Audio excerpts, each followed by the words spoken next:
Hello, ഇന്ന് നോക്കാൻ പോകുന്നത് ഓഗി ആൻഡ് കോക്രോച്ചസിൻ്റെ മിസ്റ്റീരിയസായ തിയറിയെക്കുറിച്ചാണ്. ഇതൊക്കെ ഫാൻസ് പടച്ചു വിട്ടതാണ്. ഏതായാലും ഇതിൽ പറയാൻ പോകുന്ന ഒന്നുപോലും ഞാൻ സ്വയമായിട്ടുണ്ടാക്കിയതല്ല, എല്ലതും ഇൻ്റർനെറ്റിൽ നിന്ന് കിട്ടിയതാണ്. അപ്പം നമുക്ക് നേരെ വീഡിയോയിലേക്ക് പോകാം. ഓഗി ആൻഡ് കോക്രോച്ചസിൻ്റെ ചില ഫാൻസ് ഇങ്ങനെ വിശ്വസിക്കുന്നുണ്ട്, ഓഗി ഒരു ലൂപ്പിൽ പെട്ടിരിക്കുകയാണ്, ഒരു ടൈം ലൂപ്പിൽ. അതുകൊണ്ടാണ് ഓരോ എപ്പിസോഡ്സ് അവസാനിച്ചാലും പിന്നീട് തുടങ്ങുന്ന എപ്പിസോഡ്സൊക്കെ പുതിയൊരു തുടക്കമാണ്, പുതിയ ന്യൂ സ്റ്റാർട്ടാണ്. ഇനി പാറ്റകൾ അവൻ എത്ര പണി കൊടുത്താലും, അല്ലെങ്കിൽ പാറ്റകൾക്ക് അവൻ എത്ര പണി കൊടുത്താലും പിന്നെ തുടങ്ങുന്ന പുതിയ എപ്പിസോഡ് അത് ഒരു ന്യൂ സ്റ്റാർട്ട് തന്നെയാണ്.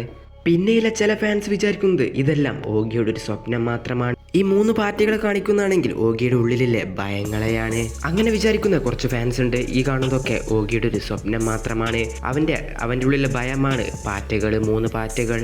പിന്നീടുള്ള ചില ഫാൻസ് പറയുന്നത് ഇത് ടോം ആൻഡ് ജെറി പോലെ തന്നെയാണ്. ടോം എന്ന പൂച്ചയും ജെറി എന്ന എലിയും നാച്ചുറൽ എനിമീസാണ്. അതുപോലെ ഇവിടെയുള്ള പൂച്ചയും പാറ്റകളും ശപിക്കപ്പെട്ട എതിരാളികളാണ്. അവരെത്ര പണി അങ്ങോട്ടും ഇങ്ങോട്ടും കൊടുത്താലും അവർക്ക് പരസ്പരമായി കൊല്ലാൻ പറ്റില്ല. അതുകൊണ്ട് തന്നെ ഇത് ഒരു ബാലൻസ്ഡ് സൈക്കിൾ പോലെയാണ്. ചില ഫാൻസ് പറയുന്ന തിയറിയാണ് ഇങ്ങനെ, ഓഗി വേൾഡിലെ ചില കഥാപാത്രങ്ങളെ മനുഷ്യന്മാരെ പോലെയാണെന്ന് പറയുന്നുണ്ട്. അതിലൊന്നാണ് ഓഗിയുടെ മടിയും അതുപോലെ കംഫേർട്ടും സമാധാനവുമാണ്. പിന്നെയുള്ളതാണ് ജാക്കിൻ്റെ ദേഷ്യവും അതുപോലെ എന്ത് ചെയ്യാനുള്ള അഗ്രഷനുമാണ്.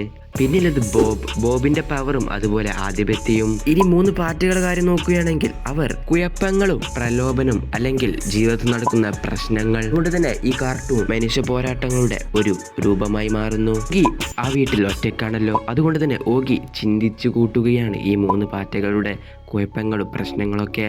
സത്യം പറഞ്ഞാൽ ഈ 3 പാറ്റകൾ ഇല്ല എന്നാണ് ഈ തിയറി പറയുന്നത്. ചില ആരാധകർ പറഞ്ഞു വിട്ട തിയറിയാണ് ഈ ഓഗി എന്ന കാർട്ടൂൺ സീരീസിൽ ഒരു യഥാർത്ഥ കഥാപാത്രം മാത്രമേ ഉള്ളൂ, അത് ബോബാണെന്ന്. എന്ന് വെച്ചാൽ ഓഗിയും ജാക്കും അതുപോലെ 3 പാറ്റകളും ബോബിൻ്റെ ഭാവനയിൽ വരുന്ന രൂപങ്ങളാണെന്നാണ് പറയുന്നത്.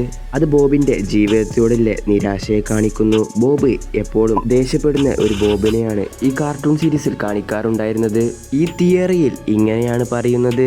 ഞാൻ ഈ പറഞ്ഞ തിയറീസ് മൊത്തം ഈ കാർട്ടൂൺ സീരീസിൻ്റെ ഫാൻസ് പുറത്തിറക്കിയ തിയറീസ് മാത്രമാണ്, ഇതൊന്നും എൻ്റെ തിയറീസ് അല്ല. അപ്പോൾ വീഡിയോ ഇത്ര മാത്രമേ ഉള്ളൂ. ഇനി നിങ്ങൾക്ക് വേറെ നല്ല അടിപൊളി തിയറീസ് കിട്ടുകയാണെങ്കിൽ ഞാൻ ഇതിൻ്റെ പാർട്ട് 2 അല്ലെങ്കിൽ 3 ആയിട്ട് വീഡിയോ ചെയ്യേണ്ടത്. അപ്പോൾ വീഡിയോ ഇഷ്ടപ്പെട്ട ലൈക്ക് ചെയ്യുക, ഷെയർ ചെയ്യുക, സബ്സ്ക്രൈബ് ചെയ്യുക, അതുപോലെ വീഡിയോ ഒന്ന് ഹൈപ്പ് കൂടിയും ചെയ്യുക. അപ്പോൾ ഇത്രയുള്ളൂ വീഡിയോ.